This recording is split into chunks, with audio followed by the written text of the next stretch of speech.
Amikor idefelé jöttem, akkor gondolkoztam azon, hogy kisvasúti nap mit jelent. Én azt gondolom, mindenkinek mást és mást. Balatonfenyvesnek a szezonzárót is, hisz szeptember első hétvégéje, első szombatja ez. Hál' Istennek gyönyörű időjárással, köszönhető nekünk, hogy ezt sikerült elintézni. Azt gondolom, hogy a gyerekeknek azt az álmot, ami itt valóra válik, a kicsi vonatokat, amire föl lehet ülni, ami pöfög, amibe be lehet szállni, azoknak a jó értelembe vett megszállottaknak, akik hajtányokat készítenek és azokkal fölvonulnak, és egész évben készülnek erre a napra, illetve azokra a napokra, ahol megmutathatják magukat.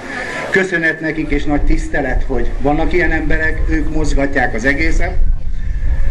A helyi vasutas társadalomnak, a kisvasutasoknak, ennek a közösségnek kenyeret, de ugyanakkor hivatást is, hisz legyünk őszinték, a vasutas az nem csak egy munkahely, hanem az egy hivatás, azt gondolom, mert nagyon sok vasutassal beszéltem, akinek szíve, lelke az, hogy működjön a vasút, működjön a kisvasút, nekik is nagy-nagy tisztelet.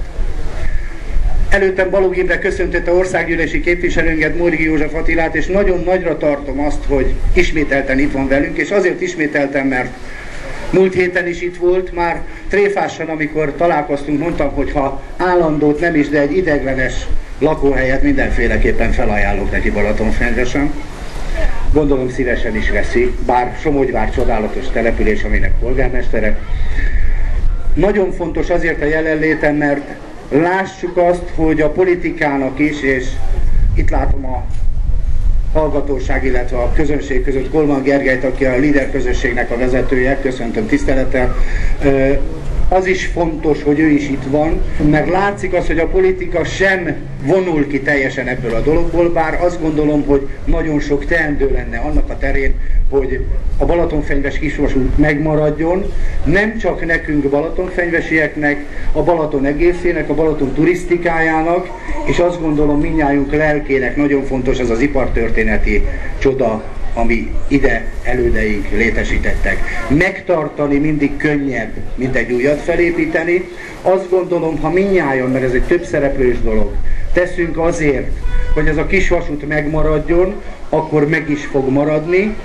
Legyen ez a nap az, amikor valóban gondolkozzunk el azon, hogy a következő évre mit tudunk még tenni, mit tudunk még hozzátenni, és hogy még többen legyünk demonstrálva azt, hogy igenis a balatonfenyvesi kisvasútra szükség van. Köszönöm, hogy eljöttek, köszönöm, hogy velük vannak, érezzék jól magukat Balatonfenyvesen. Én azzal kezdeném, amivel a polgármester úr befejezte, a balatonfenyvesi kisvasútra szükség van. Nagyon-nagyon sok szempontból. Ez az ipartörténeti remek mű összeköti a partot és a parttól távolabbi településeket, mint egy jelképezve azt, hogy akik itt élünk a Balaton közelében, egymásra vagyunk utalva és sikeresek, csak együtt lehetünk. Ha nem lennének lelkes önkormányzati vezetők, civil szervezetek, a szó legpozitívabb értelmében megszállottak, akik még életben tartják ezt a kicsiny csodát, akkor már nem lenne mit ünnepelnünk.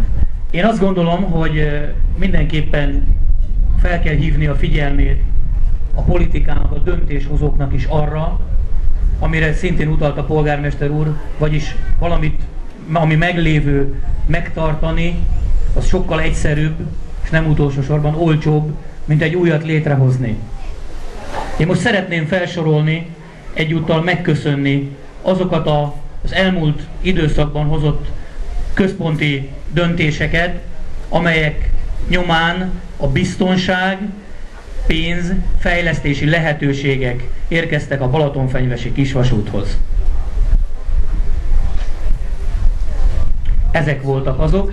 Reméljük, hogy az elkövetkezendő esztendőkben tényleg lesznek olyan konkrét dolgok, amiket föl tudunk sorolni, hiszen ahhoz, hogy a turisták jól érezhessék magukat, nagyban hozzájárul egy ilyen attrakció, ahhoz, hogy a parttól távolabbi kicsiny települések, puszták be tudjanak kapcsolódni az életbe, elengedhetetlenül szükséges, a gazdaságnak is szüksége van rá, tehát számos érv szól amellett, hogy ezt az értéket, amelyet most lelkes amatőrök és civilek tartanak életben, központilag is támogassák. Én a magam részéről, amit tudok ennek érdekében tenni, megteszem, és remélem, hogy jövőre még többen, még vidámabban, konkrét eredményekről beszámolva lehetünk itt együtt. Kívánok mindannyiuknak egy csodálatos napot, Isten áldja mindnyájukat!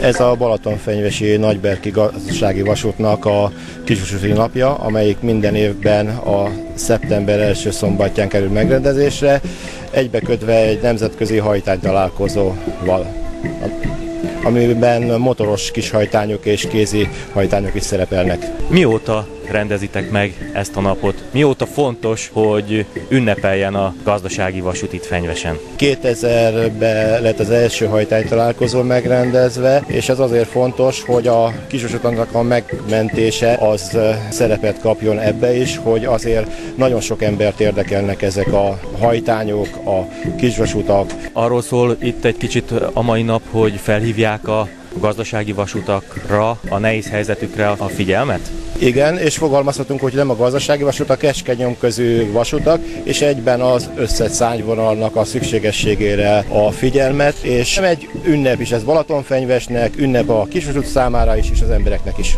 Mióta van itt Balatonfenyvesen a GV? Az 50-es években avatták fel, pontosan 1950-ben. Ez valamikor a állami gazdaságnak a teherszállítására épült, és utána kezdett kialakulni fokozatosan a személyszállítási üzletek. És a gazdaságnak a személyszállítását oldotta meg a magyarokon belül. Hogy közlekedik? Merre? Milyen települések csatlakoznak ehhez a vasúthoz? A Balatonfenyvesi Keskenyomközű vasútnak jelenleg csak egy végállomása van. Balatonfenyves és Somogy-Szentpál között közlekedik. Napi 5 vonatpár jár, amelyik a reggeli órákban 2 és délután 3 vonatpár. Azt azért el szeretném mondani, hogy ez már nagyon lecsökkentett közlekedés. Valamikor Balatonfenyves Táska között közlekedtünk, és Balatonfenyves Csisztapuszta vagy Csisztagyógyfürdő a közismertebb nevén, ahol egy termálvizes fürdő található. Hol, milyen környezetben van ez a vasút?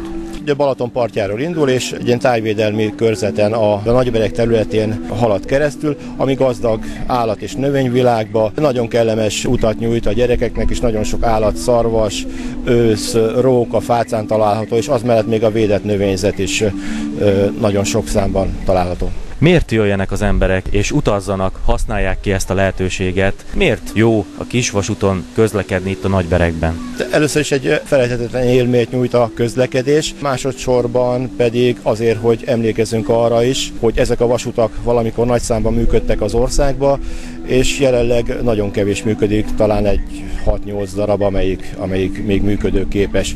Ugyanis hát nagyon kevés támogatást kapunk, jelen pillanatban még állami cégként kell elképzelni, de hát sorra szűnnek meg ezek a vasútvonalak. Milyen jövője lehet itt a Balatonfenyvesi Gazdasági Vasútnak? Reméljük, hogy lesz jövője, és nem csak múltja van ennek a vasútnak.